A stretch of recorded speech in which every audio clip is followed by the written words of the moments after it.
Un proverbe africain dit qu'il faut un village pour élever un enfant. J'ajouterais qu'il en faut également un autre pour prendre soin de celles et ceux qui les élèvent. Je suis Sybille, maman, RH et coach professionnel certifié. Ici, on parle de ces chemins de vie qui transforment, qui bousculent et qui relient. Bienvenue dans Mercredi, le podcast qui fait entendre la voix des parents et de celles et ceux qui les accompagnent. Les épisodes paraissent un mercredi, parce que le mercredi, ce n'est pas seulement le jour des enfants, c'est aussi le jour où je prendrai la parole et vous la donnerai. Prenez une grande respiration, on commence. Bonjour à toutes et à tous. Aujourd'hui, dans Mercredi, je reçois Nathalie. Nathalie est une femme dont le parcours force le respect et l'admiration. Maman de 3 garçons, Louis, Pierre et Arthur, son histoire à la fois bouleversante et pleine d'espoir traverse la maternité dans toutes ses nuances. Elle a vécu la joie, mais aussi l'indicible, la perte, la culpabilité, le silence, avant de se relever pas à pas pour redonner du sens à sa vie. Son histoire, c'est celle d'une mère, mais aussi celle d'une femme qui a choisi de transformer la douleur en lumière. Un épisode sur la perte, la reconstruction, l'amour inconditionnel et la résilience. Notre échange a été si dense, si riche et d'une telle profondeur émotionnelle que j'ai fait le choix de vous le proposer en 2 parties, afin de permettre une écoute de qualité et d'accorder à ce récit de vie la place qu'il mérite. Voici donc la première partie de notre rencontre. Bonjour Nathalie, je suis heureuse et honorée de t'accueillir dans Mercredi. Merci à toi pour ta confiance. Bonjour Sybille. Écoute, je te remercie vraiment de m'avoir proposé de participer à ton podcast. Je suis honorée, honnêtement, de pouvoir raconter mon histoire et puis aussi pouvoir apporter un peu d'espoir à d'autres mamans, d'autres papas ou d'autres parents. Merci Nathalie encore pour cette présence. Pour commencer, peut-être, est-ce que tu veux bien te présenter en quelques mots? Alors, je m'appelle Nathalie, je suis mariée depuis 5 ans et je suis maman de 3 petits garçons, Louis, Pierre et Arthur. Très bien.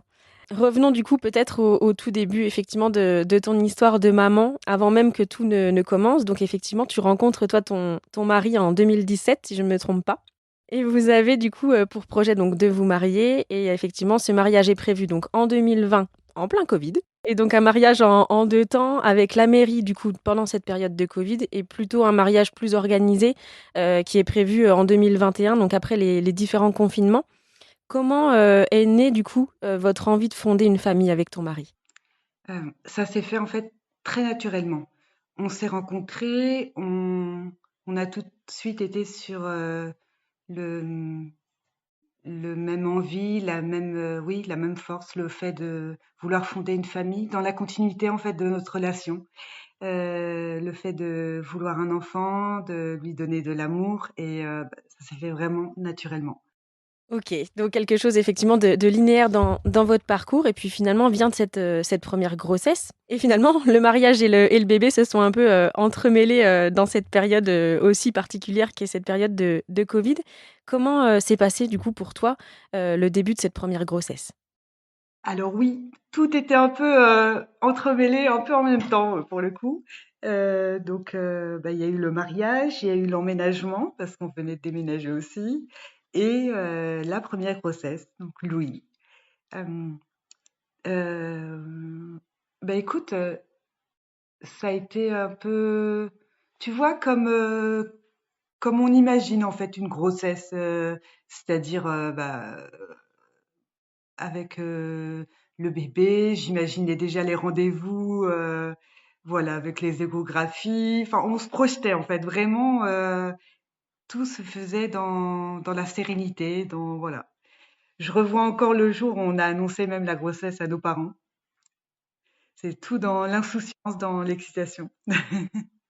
Oui, c'est ça, tout se passait, bien, une grossesse effectivement qu'on peut qualifier de classique, en tout cas au départ, avec effectivement, voilà, l'insouciance dont tu parles et le fait de dire: «Voilà, je suis sereine et tout se passe bien». Oui, Et tu m'as dit, voilà, qu'à 6 mois, tout a basculé. Est-ce que tu peux nous raconter ce qui s'est passé en mai 2020? oui. Alors, donc j'étais à 6 mois de grossesse. j'étais en télétravail ce jour-là, donc c'est vrai que je prêtais pas trop attention en plus, aux signes, que qu'il pouvait avoir. J'ai commencé à ressentir des douleurs, très fortes dans le dos, des presque des malaises, ma vision qui se brouillait, enfin les oreilles qui bourdonnaient un petit peu. Du coup, au bout d'un moment, je me suis dit: «Bon, il faudrait peut-être que j'aille aux urgences parce que là, c'est juste pas normal». Donc j'ai appelé quelqu'un de ma famille qui est venu me conduire directement aux urgences et quand je suis arrivée, en fait, j'ai été tout de suite prise en charge parce que alors visiblement, il devait, à mon avis, comprendre l'urgence de la situation, mais moi, j'en étais pas du tout, enfin, je m'en rendais pas compte. Et donc on m'a examinée et une sage-femme, m'a fait un monito et me a mis du temps à me parler, en fait. Elle cherchait. On sentait que comme si elle essayait de gagner du temps, enfin elle me regardait pas vraiment, elle cherchait et puis au bout d'un moment, bah, elle s'est tournée vers moi et elle m'a dit, «Je crois que le cœur de votre bébé s'est arrêté». Donc du coup, une violence assez forte parce qu'effectivement un début de grossesse, comme on le dit, qui se passait très bien et voilà, en quelques heures, finalement, tout bascule. Tu as dû accoucher de Louis, sans péridurale, du coup. Comment ça s'est passé pour toi et comment s'est passée cette rencontre avec ton bébé? Très dur, très dur, déjà, l'accouchement. Déjà rien ne nous prépare à ça. Vraiment, on est à 10 000 lieues d'imaginer, comment peut, se dérouler une grossesse comme ça, en fait. On n'imagine absolument pas quand la première fois qu'on est enceinte, en plus insouciante, que ça peut se terminer, de cette façon. Hem et du coup, bah, oui, les contractions ont commencé. Elles avaient déjà commencé, mais là, ça en plus, les contractions, je les fais dans le dos, donc c'est on habituellement, on nous dit qu'on sent dans le ventre ou quoi. Enfin, c'est l'image qu'on a, d'une grossesse normale avec, l'accouchement, donc c'est vrai que c'est aussi assez particulier à comprendre et après, en fait, j'ai attendu dans une pièce, une sorte de bureau, tout simple, où il y avait rien, juste une table, une chaise, et on m'a laissée là, honnêtement, je sais pas combien de temps, et la douleur qui devenait de plus en plus forte, en fait, j'en pouvais plus. J'avais l'impression de plus tenir debout tellement j'avais mal. Puis je suis sortie de la pièce et j'ai demandé, j'ai demandé de l'aide, en fait et on m'a examinée et on m'a dit que, là, j'étais vraiment sur le point d'accoucher. Donc on m'a mis en salle de naissance et du coup, l'accouchement sans péridurale. Donc je me souviens leur dire à ce moment-là, ils étaient 3-4 sages-femmes et infirmières autour de moi: «Endormez-moi, j'en peux plus», en fait. Et tellement la douleur, était forte et ils m'ont mis une sorte de gaz, enfin pour, un calmant ou je sais pas exactement le nom, Un peu comme un gaz hilarant, enfin un peu pour, ouais, être, pas endormi, mais dans un état un peu second finalement. exactement, c'est tout à fait ça et ça m'a permis de tenir donc d'un côté, merci parce que la douleur était, juste insupportable donc voilà.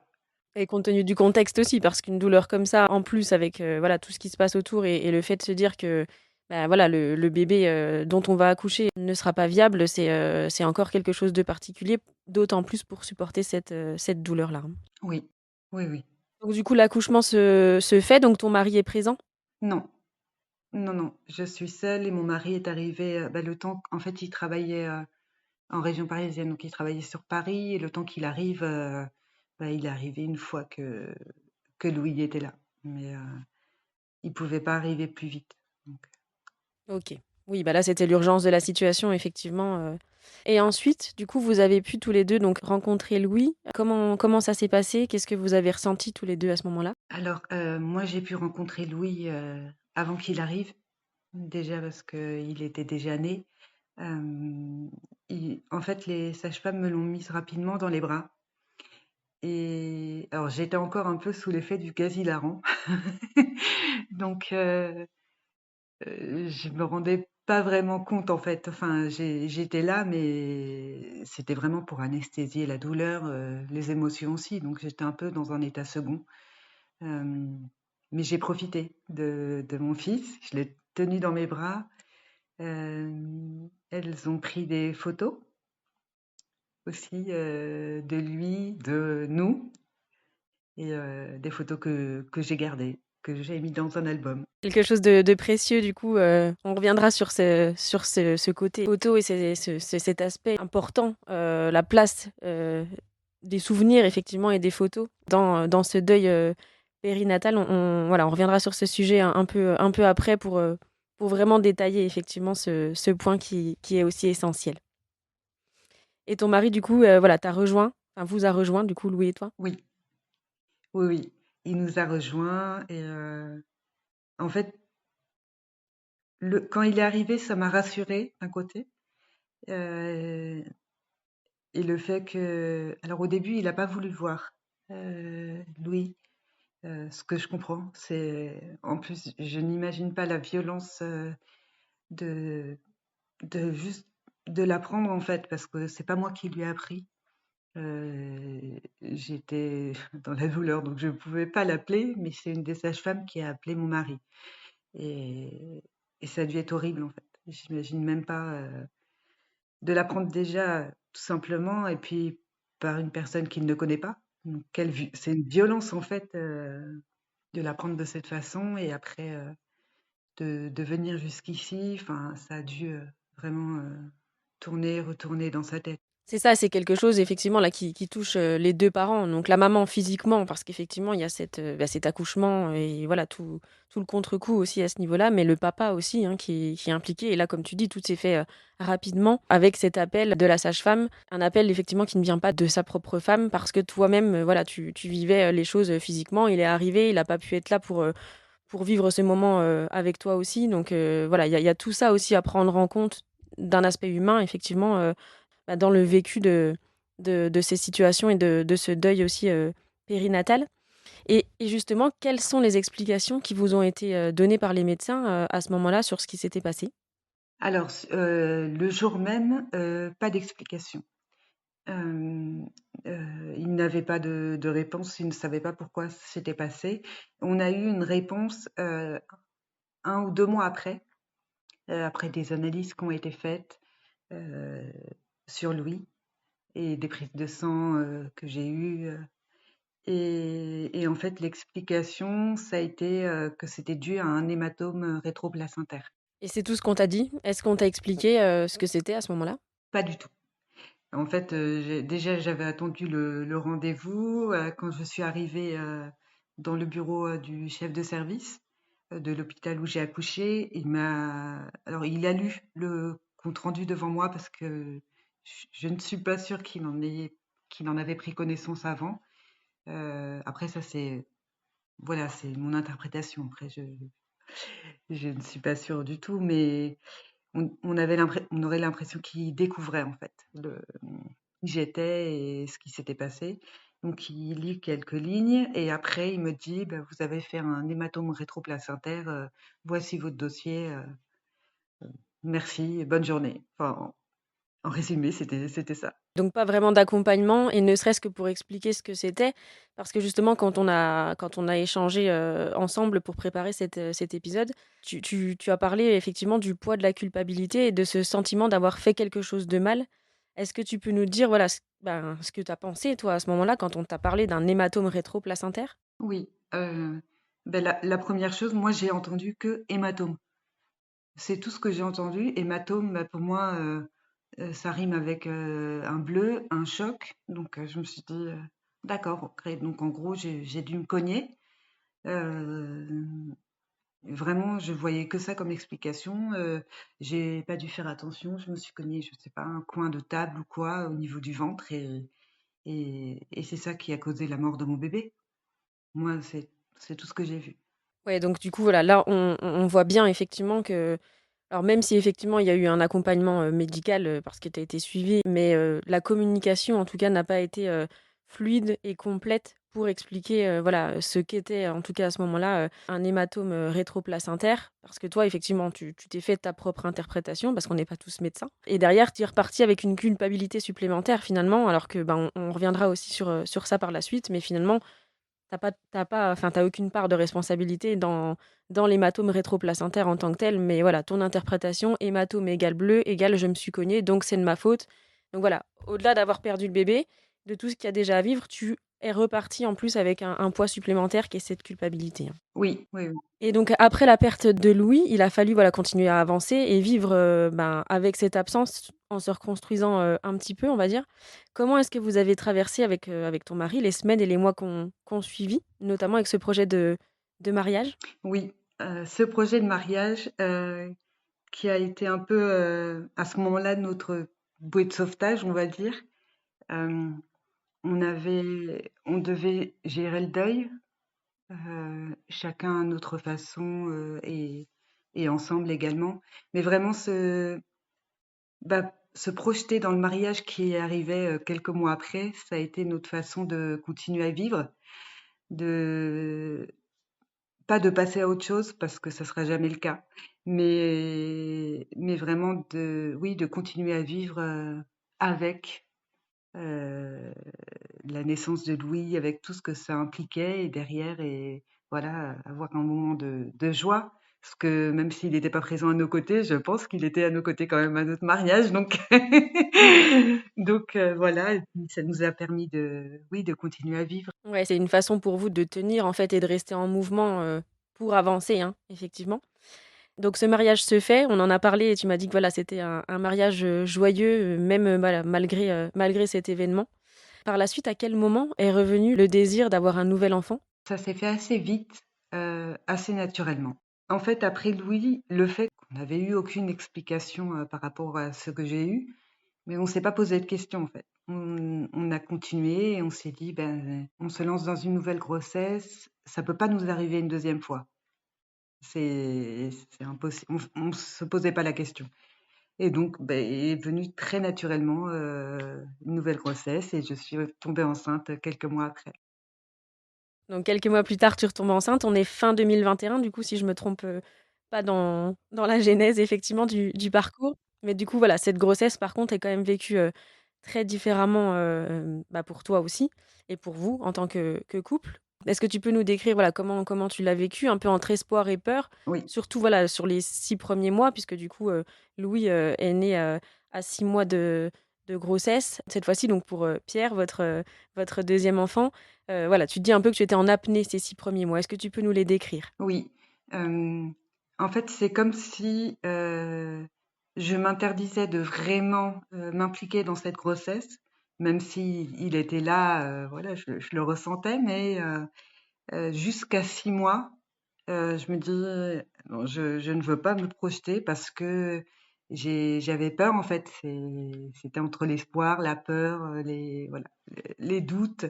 Hem et donc à partir de c'est comme si la barrière des 6 mois faisait que je pouvais vraiment, espérer, vraiment, m'impliquer et puis, me dire: «Bah, tiens, je vais acheter quelques petites choses, pour le bébé ou quoi». Mais avant ça, c'est, comme un blocage émotionnel, en fait. C'était un peu ça. Ouais, c'était un cap à passer parce qu'effectivement, il y avait eu ce traumatisme, et de se dire: «Bon, bah, on a passé les 6 mois, a priori, on est sur la bonne voie et tout va bien» et quel accompagnement avait été mis en place du coup? C'était une grossesse un peu plus suivie? Qu'est-ce que voilà, comment vous étiez organisés? Alors du coup, pour la deuxième grossesse, déjà on était suivis dans une maternité de niveau 3. Donc les maternités avec un service néonatalité, voilà, très, voilà, tous les services de réanimation qui sont sur place et avec des suivis plus poussés pour les personnes qui nous écoutent. Oui, oui, c'est exactement ça, parce qu'on se disait, voilà, s'il arrive quelque chose ou s'il y a besoin d'une urgence, au moins, on était sûr que tout soit sur place et qu'il y ait toutes les infrastructures, voilà, disponibles dans le cas où. Et donc tu avais aussi un suivi, renforcé du coup par une sage-femme? À partir de quel mois du coup? À partir de 5 mois. Donc c'était une fois par semaine? Oui, c'est ça. Une sage-femme qui venait, 1 fois par semaine à domicile pour me faire, pour me prendre la tension, pour me faire un monitoring. Voilà et me faire, test urinaire aussi, enfin voilà, ce comme les femmes enceintes à chaque rendez-vous, mais Ouais, c'est ça, mais là, de manière plus régulière. Et comment tu vivais, toi, ces rendez-vous réguliers, du coup?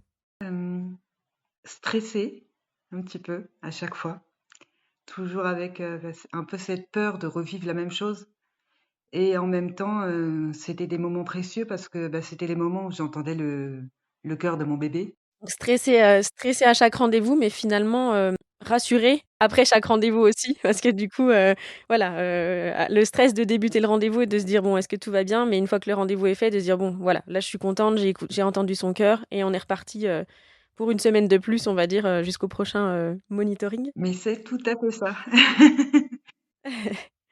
Et arrive du coup ce fameux, mardi de juin 2022. Donc cette fois, tu es à 7 mois de grossesse, donc on avait passé effectivement les 6 mois, sous apnée effectivement dont on parlait juste avant. Est-ce que tu peux nous raconter, voilà, cette journée de juin 2022? La sage-femme, était venue me faire un monitoring comme chaque semaine et en fait, on elle faisait le monitoring et puis je la voyais qui regardait, les appareils, elle me disait pas grand-chose et je me souviens lui avoir dit, «Ah bah là, j'ai l'impression qu'il bouge, il arrête pas de se retourner ou quoi, enfin il voilà, il a envie de faire un peu d'exercice ou quoi» et en fait, elle me dit, «Non, là, c'est des contractions». Je dis: «Ah d'accord», heu et heu et elle me dit vraiment qu'elle est inquiète parce qu'en fait, à chaque contraction, son cœur, baissait presque, enfin, son rythme cardiaque, était presque à 0. Hem, du coup, elle me dit: «Là, je peux pas partir, donc je peux pas vous laisser comme ça». Elle a appelé, le SAMU, hem, pour, bah, m'envoyer une ambulance et me conduire, aux urgences maternité. Alors, dans un premier temps, ce sont les pompiers qui sont arrivés, au bout d'une heure. Donc ça a été long, très long et une fois qu'ils sont venus, ils ont juste eu le temps de me prendre ma tension et après le SAMU les a rappelés, pour leur dire de repartir finalement, qu'ils enverraient une ambulance privée pour me conduire aux urgences. Donc j'ai encore dû attendre, heu, l'ambulance privée, le temps qu'elle arrive et après que je fasse la route, jusqu'à la maternité où j'étais suivie. D'accord. Oui, donc un climat aussi, d'incertitude et avec un stress malgré tout, encore une fois, compte tenu de ce qui s'était aussi passé avant. Être dans l'attente, voilà, de ces heures, qui doivent paraître effectivement des journées, à ce moment-là, hein. Oui, Et donc ensuite, tu es hospitalisé pendant plusieurs jours et suivi sous monitoring plusieurs fois par jour. Donc en gros, c'est à ce moment-là, qu'est-ce qui se passe? C'est le moment où les médecins évaluent un peu les bénéfices-risques, peut-être à envisager un accouchement de manière prématurée? oui, c'est ça. Dans un premier temps, j'ai été conduite aux urgences. Donc là, c'était vraiment ça. C'était, on essaye d'évaluer le bénéfice-risque. On ne sait pas si c'est mieux de vous faire accoucher ou bah, de garder le bébé un maximum, dans votre ventre, parce qu'on était à 7 mois, mais pour eux, c'est quand même prématuré. Hem, donc voilà, c'était vraiment, évalué, heure par heure, au fur et à mesure. Et tu me disais, voilà, qu'ils avaient quand même anticipé en injectant le produit qui permet de faire maturer les poumons. Donc, voilà, les choses étaient prêtes, en tout cas, pour un éventuel accouchement, bah, de ton bébé à 7 mois, prématuré, mais, voilà, avec des conditions qui étaient, en tout cas, anticipées, à ce moment-là, hein. Oui, ils avaient tout anticipé, tout était réuni, pour un possible accouchement. Et donc du coup, tu arrives donc le mardi aux urgences, donc voilà, tu restes sous contrôle monitoring, le mercredi également. Et donc, dans notre échange, voilà, tu me dis qu'une gynécologue, passe te voir le mercredi soir et qu'elle a un discours plutôt rassurant. Est-ce que tu peux nous en parler? Oui, alors c'était la gynécologue qui me suivait durant, ma grossesse, à la maternité et elle est arrivée en me disant: «Ah bah, vous nous avez fait une sacrée peur quand même, mais là, je suis rassurée, tout va bien». Hem, Tout est rentré dans l'ordre, en quelque sorte et bien vous allez pouvoir, sortir, demain après-midi, je pense et ce qu'on fera, c'est que, vous aurez un suivi, pas une fois par semaine, mais 2 fois par semaine avec, la sage-femme. Voilà, enfin C'est ce qu'elle m'a dit à ce moment-là. Un discours plutôt encourageant, rassurant et tu reprends de l'espoir du coup, à ce moment-là de dire voilà, bon il y a eu un petit couac mais finalement, voilà, on repart, de plus belle, voilà avec un suivi en plus, prévu qui soit renforcé donc voilà, quelque chose de mis en place pour te rassurer encore plus, au retour, à la maison. Donc voilà, tu es censée sortir effectivement, le jeudi ou le vendredi, toujours suivi sous monitoring et donc le jeudi soir, donc très tard dans la soirée, a lieu le dernier monitoring de la journée. Comment se passe ce monitoring du jeudi soir? Pour moi, c'est un monitoring, comme j'ai pu en avoir dans la journée, donc vraiment, heu, le dernier, juste avant de le coucher et en fait, la sage-femme qui me le fait me dit, «Je vais interroger le médecin parce que alors le chiffre était bon, enfin le rythme cardiaque, mais il n'y avait quasiment pas d'oscillation».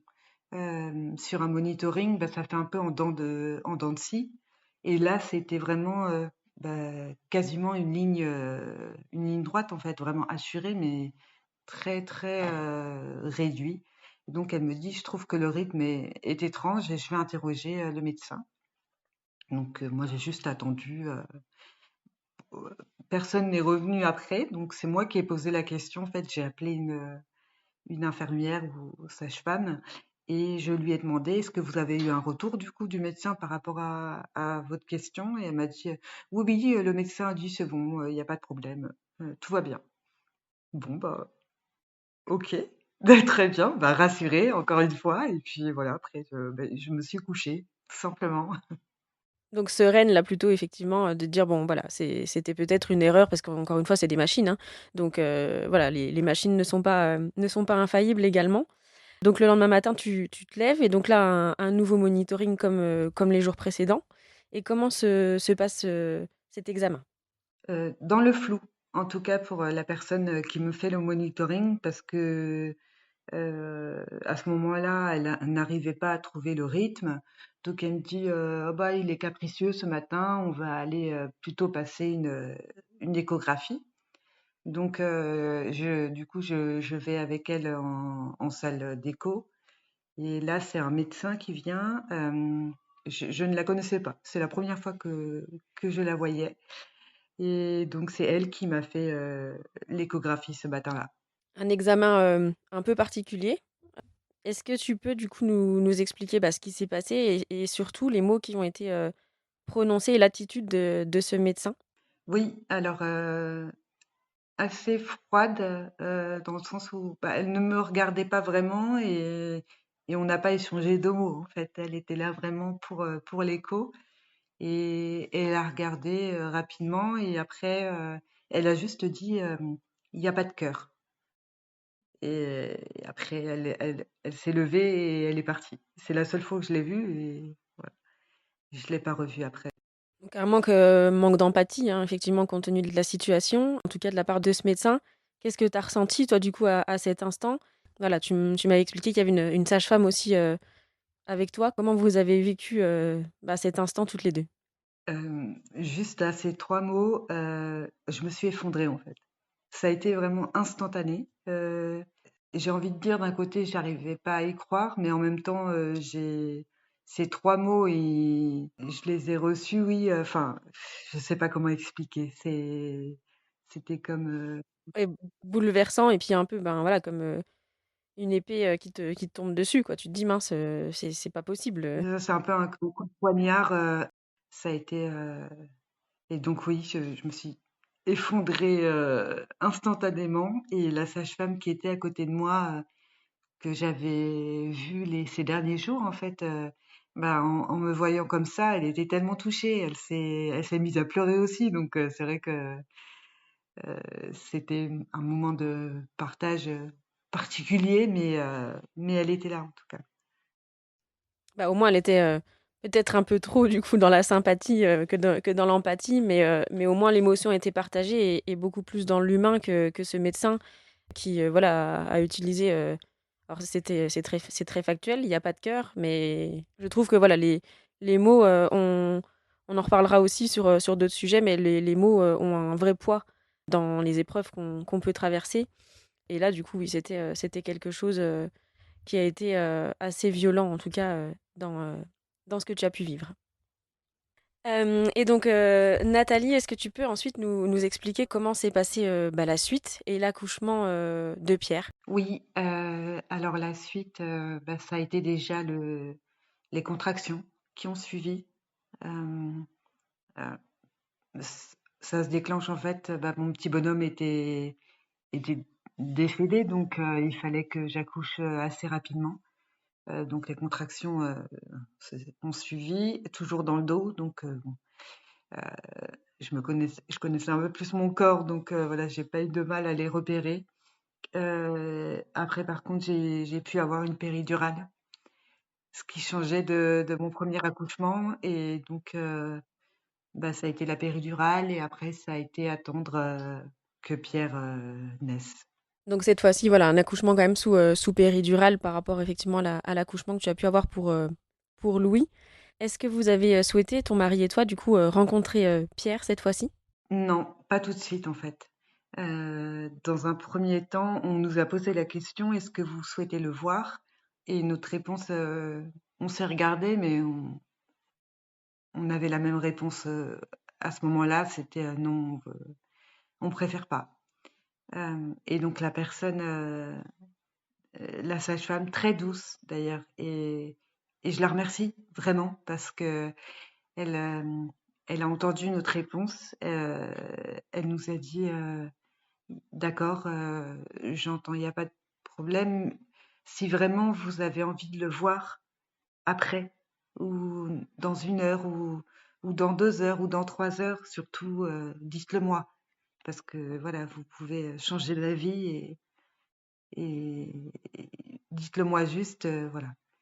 Et je la remercie de nous avoir accompagnés, juste, dans cette façon déjà de nous répondre et d'être vraiment, humaine, très douce, heu et de nous avoir permis de le rencontrer plus tard, du coup, effectivement, quand on avait changé d'avis et qu'on a voulu le voir. Donc tu as pu voir tes 2 bébés, donc Louis effectivement, immédiatement et Pierre du coup quelques heures après pour pouvoir effectivement, voilà, immortaliser aussi Oui. ce moment. Après cet accouchement du coup et la perte de ton deuxième bébé, tu as cherché des réponses et notamment voilà concernant ce qui s'était passé, ce monitoring effectivement qui avait révélé des anomalies le jeudi soir dans le rythme cardiaque du bébé. Qu'est-ce que ça a donné? Est-ce que tu as pu avoir des réponses à tes questions? La réponse que j'ai eue, c'est que j'ai refait un hématome, rétroplacentaire. Alors un hématome rétroplacentaire, pour, être un peu plus parlante, c'est un hématome qui se crée, sur le placenta et qui fait que celui-ci se décolle et quand le placenta se décolle, le bébé n'est plus nourri, plus oxygéné, voilà et il décède, du coup. Donc c'est une urgence, vitale, autant pour le bébé que parfois pour la maman. Donc et le seul remède, c'est l'accouchement, si on arrive à le prédire à temps, en tout cas. Donc ces explications, tu les as eues parce que tu les as demandées effectivement là dans le cadre de l'accouchement de Pierre. C'est ce qui t'a manqué dans le cadre de l'accouchement de Louis parce qu'effectivement on t'a juste expliqué, enfin on t'a juste nommé ce qui s'était passé mais sans te l'expliquer. Là cette fois-ci tu as eu cette explication et tu as aussi pu peut-être comprendre et prendre conscience qu'on ne parlait pas d'un bleu comme tu avais pu l'imaginer ou en tout cas l'interpréter toi dans le cadre du premier accouchement. Est-ce que tu as réussi à te détacher de cette part de culpabilité et peut-être effectivement que tu avais assimilé après la naissance de Louis? Oui, le fait de l'entendre, ça permet de plus se sentir coupable sur ça et c'est, je dirais, pas vital, mais presque parce que c'est horrible en tant que maman, déjà de perdre, son bébé et en plus de ça, de se sentir, coupable, de se dire que c'est sa faute. Donc ça changeait tout à ce moment-là. Juste avoir cette information, je pouvais me dire, «C'est pas moi, c'est pas moi, c'est ça arrive, d'autres femmes, d'autres mamans le vivent aussi et c'est voilà, c'est pas ma faute». Et ça, c'est voilà, c'est important. Donc, c'est bien que ce soit arrivé à ce stade pour Pierre, mais ça aurait été important déjà de l'entendre après Louis pour ne pas voilà, porter cette culpabilité-là pendant plusieurs mois. Par rapport à ce que tu expliquais aussi sur les bâtons rétroplacentaires, c'est qu'on ne connaît pas forcément la cause. C'est quelque chose qui peut arriver. On connaît la conséquence, effectivement, et du coup, ben, pourquoi les bébés voilà, ne peuvent pas survivre, ou alors s'il y a un accouchement, et en tout cas, ils peuvent naître très prématurément et avoir une chance peut-être de survivre ensuite, mais on ne connaît pas la cause. Non, non, pas du tout. Aujourd'hui, la médecine n'a pas de réponse par rapport à ça. Et par rapport au monitoring qui avait révélé un rythme cardiaque anormal, les médecins n'ont pas forcément pu donner d'explications complémentaires ou de faire le lien immédiatement avec cet hématome qui aurait peut-être pu être pris en charge en fait finalement dès la veille. Oui, non, ils n'ont pas de réponse par rapport à ça parce que je leur ai posé la question. J'ai ressenti beaucoup de colère en fait que je ressens un peu aujourd'hui, mais je me dis: «Est-ce qu'on aurait pu l'éviter? Est-ce que ça aurait pu changer les choses?» Rester sur ça, ça me fait pas avancer, puis ça va pas me ramener Pierre, mais c'est vrai que cette colère, oui, je l'ai ressentie parce que je me suis dit, c'est pas moi qui l'ai fait remarquer, c'est une personne du professionnel de santé qui m'a fait remarquer que le rythme n'était pas bon. Est-ce que ça aurait pu changer les choses? Est-ce que s'il m'avait accouché à 7 mois, oui, prématuré, mais d'un côté, il aurait peut-être eu plus de chance ou pas? Voilà, c'est vraiment, l'incertitude donc C'est ça, il y a un questionnement qui règne et qui régnera toujours, mais sur le moment, voilà, comme tu le dis, il y a eu quand même une sensation de colère et d'injustice en se disant, voilà, il y a des choses qui ont été identifiées et finalement on a laissé traîner quelques heures de plus, une nuit. Aujourd'hui, comme tu le dis, et c'est très bien parce que voilà, t'as fait un travail effectivement pour avancer et ne pas rester bloqué sur cet état de colère que tu as pu ressentir à ce moment-là. Donc c'est toute la force qu'on te connaît. Mais par contre, oui, sur le moment, en tout cas, cette colère était légitime et les questions aussi, puisque voilà, il y avait besoin de clarifier les choses, d'autant plus après ce qui s'était passé et pour Louis et maintenant pour oui. Pierre. Bah, le moment où j'ai appris pour, Pierre, qu'on me l'a annoncé, moi, ma réponse, ça a été, «Mais pourquoi vous m'avez pas fait accoucher?» Ça a été, la seule phrase que je leur ai dite et puis après je me suis effondrée. Mais Mais c'est ça, surtout qu'ils avaient mis en place effectivement le système de maturation des poumons. Donc voilà, après, ils ont certainement des réponses médicales. Encore une fois, on n'est pas médecin pour pouvoir en parler. Mais c'est vrai que toi, en tant que maman, pour avoir vécu les choses, tu avais besoin de ces explications et de comprendre ce qui s'est passé, ce qui a manqué à certains moments, sans forcément pointer du doigt la responsabilité des uns ou des autres. Parce qu'effectivement, peut-être que même si Pierre, pardon, était né à 7 mois, ça ne veut pas dire que pour autant derrière il aurait survécu ou d'autres choses. Il y a plein de choses qui peuvent se jouer et on va en rééchanger encore après aussi. Mais en tout cas, voilà, sur le moment, c'était vraiment cette colère et cette incertitude et avec voilà toujours ce besoin de réponse. Qu'est-ce qui s'est passé et de quoi on parle vraiment? Parce qu'effectivement, cet hématome rétroplacentaire, il était important de le nommer, mais d'avoir cette explication aussi, et pour te détacher de la culpabilité qui pesait sur toi, mais aussi pour comprendre, voilà, tout simplement le mécanisme physiologique. Voilà, de quoi on parle, hein. c'est ça, c'était, une colère forcément, hein, qui paraît légitime sur le moment et après, sans aucun, regard accusateur ou quoi envers les médecins parce que, ce que j'ai appris après, mais dans la reconstruction et que cet hématome en fait, il peut arriver, 10 minutes après avoir fait une échographie par exemple. En fait, il est vraiment, il arrive sans prévenir à n'importe quel moment et malheureusement même les médecins ne peuvent pas le prévoir. Oui, il aurait fallu que tu sois sous monito toutes les minutes. Ah, et ça, effectivement, c'était pas envisageable, hein. Non. Donc Louis et Pierre font partie de votre histoire, de votre vie, de votre famille. Et voilà, même s'ils ne sont pas physiquement présents, ils existent profondément dans vos vies. Comment est-ce que toi, tu as choisi de leur donner une place? Hem Alors, déjà la première place qu'on leur a donnée, on les a notés dans notre livret de famille. C'était très important, pour nous parce qu'ils ont existé, heu, même s'ils n'ont pas existé pour le «reste du monde», entre guillemets, pour nous oui et c'est nos enfants donc ce sont nos enfants. Donc oui, c'est important que leur prénom soit inscrit, dans notre livret.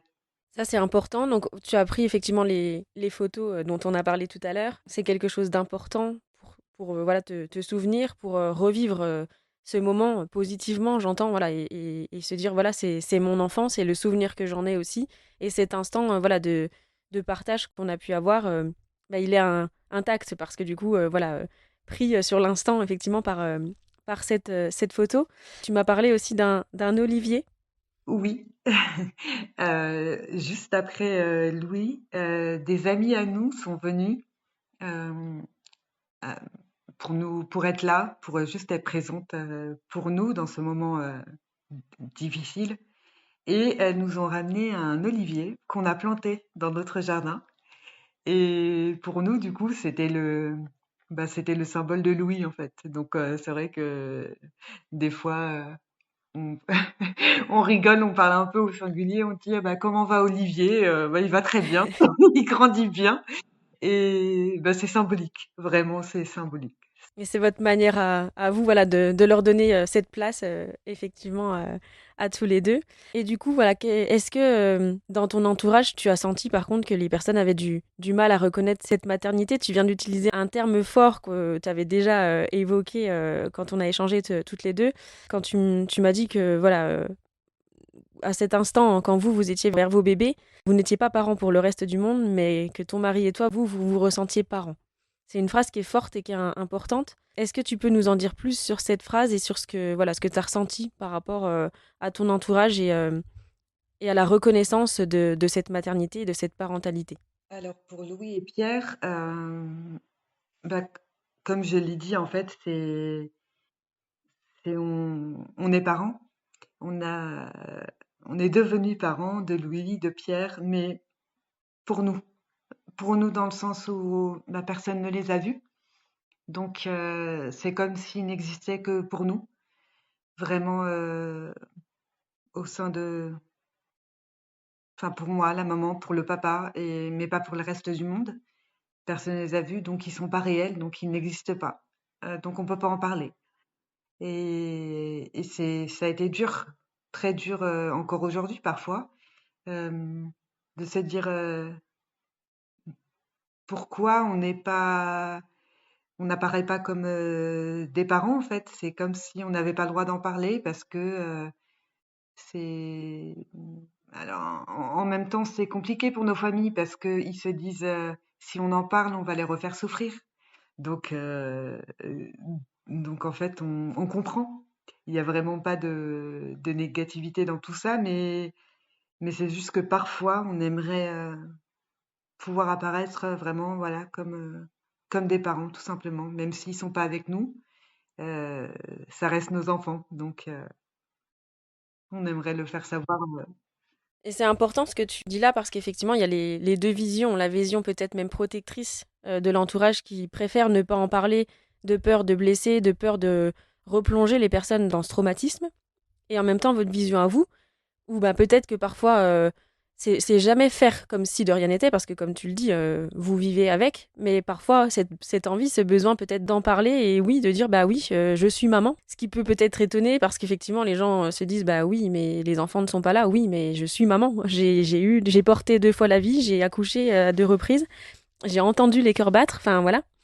Et du coup, peut-être tout simplement, parfois, inviter les personnes de l'entourage plutôt que de faire leurs propres conclusions, voilà, de laisser la possibilité et l'ouverture, en tout cas, aux personnes qui vivent ce deuil périnatal, de leur dire, bah voilà, de quoi as-tu besoin? Et si tu en ressens le besoin, je suis là. Si tu ne souhaites pas en parler, je suis là. Si tu souhaites en parler, je suis là, en fait. C'est juste cette présence, mais cette présence entière, je dirais, authentique, sans faire ses propres conclusions. Et pas forcément donner son avis non plus. Voilà, juste être à l'écoute, laisser la personne, en tout cas laisser la possibilité à la personne de pouvoir en parler si elle a envie d'en parler et de la manière dont elle a envie d'en parler. Si elle a envie d'en parler en tant que mère ou non, enfin voilà, c'est vraiment en fonction du vécu de chacun. Et on en avait échangé ensemble et j'en profite là justement pour en parler aussi parce que quand on a parlé de tout ça, on a parlé du deuil périnatal. Donc effectivement, il va y avoir les enfants qui vont être morts-nés, les enfants qui vont être morts quelques mois après la naissance, mais on parle aussi effectivement des enfants, enfin des bébés qui meurent prématurément dans le ventre de leurs parents. Et tout ça, ça inclut aussi le premier trimestre de grossesse. Celui qui est tellement tabou et tu. Il y a, voilà, il y a un livre du coup qui s'appelle 3 mois sous silence qui en parle très bien et où du coup les injonctions de la société pousse principalement les mères, du coup les parents de manière générale, mais les mères, à ne pas parler en fait de leur grossesse avant les 3 mois. Parce que avant 3 mois, bah voilà, on peut perdre un bébé, parce que avant 3 mois, c'est pas vraiment un bébé, parce que, enfin voilà, il y a plein de mots qui peuvent être utilisés et qui peuvent blesser. Alors peut-être en plus sous couvert de bienveillance, mais ah ben, vous en avez parlé un peu trop tôt, en même temps, tu comprends? Non, je comprends pas, parce que j'étais mère à ce moment-là déjà, ou ah bah, vous recommencerez, vous êtes jeune, ou oh bah, la nature est bien faite. Enfin, tous ces mots dont on a pu parler ensemble et où tu m'as, voilà, toi-même dit que tu les avais entendus aussi. Donc voilà, je profite juste de cet épisode pour... là, on parle de la vie de Nathalie, de son parcours avec ses enfants, des enfants qui sont nés à un stade plus avancé de grossesse. Mais voilà, faut pas négliger non plus les parents qui peuvent perdre des enfants au premier trimestre, voire même ceux qui... voilà, parce qu'être parent, c'est quoi finalement? On peut aller loin dans la réflexion, mais se dire aussi que voilà, peut-être même les personnes qui sont en désir d'avoir un enfant, je trouve que c'est là-dessus où il faut peut-être prendre un peu de hauteur dans sa vision et faire attention en tout cas aux mots qui sont utilisés, parce que même avec la meilleure bienveillance qu'on puisse espérer, parfois les mots peuvent heurter les personnes qui vivent en fait des situations comme ça. Donc voilà, essayons de ne pas appuyer, on va dire, là où ça fait mal, et plutôt de laisser la possibilité aux personnes de s'exprimer sans minimiser ce qu'ils ont pu vivre. Merci. C'est vrai qu'on en avait discuté ensemble, mais c'est très important qu'on en parle parce que, alors, déjà, je pense au moment, alors déjà, être parent, pour moi, c'est dès le désir d'enfant, en fait. On se sent parent, on est parent parce qu'on se projette, parce qu'on imagine l'amour qu'on va donner à notre bébé et perdre le bébé au cours du premier trimestre, bah, c'est un deuil. C'est pas juste un mot que je déteste, c'est une fausse couche. C'est, c'est... J'aimerais qu'on change ce mot et qu'on dise peut-être perte de bébé ou perte de grossesse. Enfin voilà, parce que c'est Alors ça a un peu changé, c'est l'interruption naturelle de grossesse maintenant, d'accord, du coup, plutôt que la fausse couche. c'est déjà dans le bon sens, mais voilà, c'est. Mais oui, pour dire que c'est un vrai deuil et que c'est pas à minimiser en fait. C'est pas bon bah c'est pas grave, tu réessayeras. Non, en fait, c'est juste s'arrêter un moment et se dire que là, c'est une maman qui a perdu son bébé, qui a perdu ses espoirs, son rêve et sa projection en fait. Donc euh, voilà, un peu plus de faire attention aux mots. Parce que, comme tu dis, même avec la meilleure bienveillance du monde, les mots peuvent faire mal, peuvent blesser. Et voilà. Donc, c'était important de faire ce petit aparté. C'était important pour moi d'en parler aussi. Alors voilà, tant mieux, c'est l'essentiel. Nathalie, du coup, après Pierre, le cœur et le corps ont dû voilà, encaisser effectivement à nouveau. Comment tu as vécu, toi, du coup, cette période après la perte de ce deuxième bébé? Ça a été une période compliquée. On a eu besoin de se reconstruire un petit peu avec mon mari. Les mois qui ont suivi ont été très durs. Honnêtement, c'est le moment où je me suis vraiment effondrée. Je faisais mon deuil, comme on dit. Hum, Et, et mon mari, côté, bah, il devait lui aussi faire son deuil. On vivait ça différemment, mais ça a été mon rocher, vraiment. Sans lui, je pense que je m'en serais pas remise. Et oui, ça a été mon rocher, ma bouée de sauvetage, en fait. Lui vivait les deuils aussi intensément que moi, mais d'une autre façon. Et en même temps, il nous portait tous les deux. Donc, je l'aime, vraiment. Et il a été ma bouée de sauvetage, ma survie, en fait, dans ces moments d'ombre, on va dire. On va dire ça comme ça.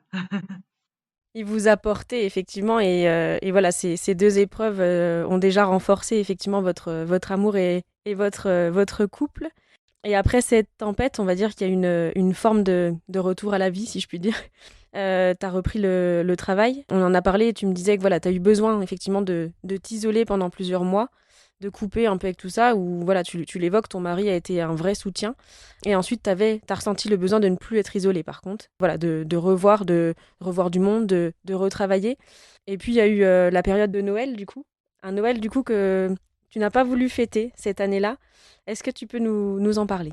Oui, alors, Noël dans ma famille, depuis toute petite, en fait, ça a toujours été sacré, on va dire. C'est-à-dire qu'on se retrouvait tous en famille. C'était le moment vraiment chaleureux où on pouvait se retrouver avec mes parents, avec mes frères, donc avec les belles-sœurs, les beaux-frères. Enfin voilà, c'était vraiment le moment de l'année où chacun se retrouvait, un moment chaleureux de bonheur. Et là, cette année, ben non, c'est plus du tout la vision que j'en avais. Et donc très vite, j'ai dit à mon mari, ben cette année, on fêtera pas Noël. J'ai pas la force en fait, et j'en ai pas envie, pas sans nos enfants. Donc voilà, c'était une période compliquée, mais mon mari a compris. Et je pense qu'il pensait comme moi, sans le dire. Et du coup, c'était important qu'on se retrouve tous les deux pour cette période vraiment juste entre nous. C'est important d'avoir écouté aussi tes besoins, vos besoins. Ta famille l'avait compris, tu me l'avais dit. Et voilà, ton frère, en plus, venait aussi, lui, d'avoir un bébé à cette période-là.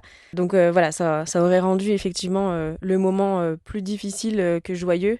Donc voilà, vous vous êtes écoutés, vous avez passé ce Noël tous les deux. Et puis ensuite, on se situe début 2023. Et après tout cela, une envie revient tout doucement pour vous deux. Comment est né ce désir du coup d'un troisième enfant?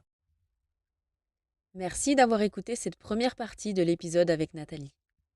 Nous allons nous arrêter ici pour aujourd'hui, pour vous laisser le temps d'intégrer et de respirer après ce premier chapitre de son histoire.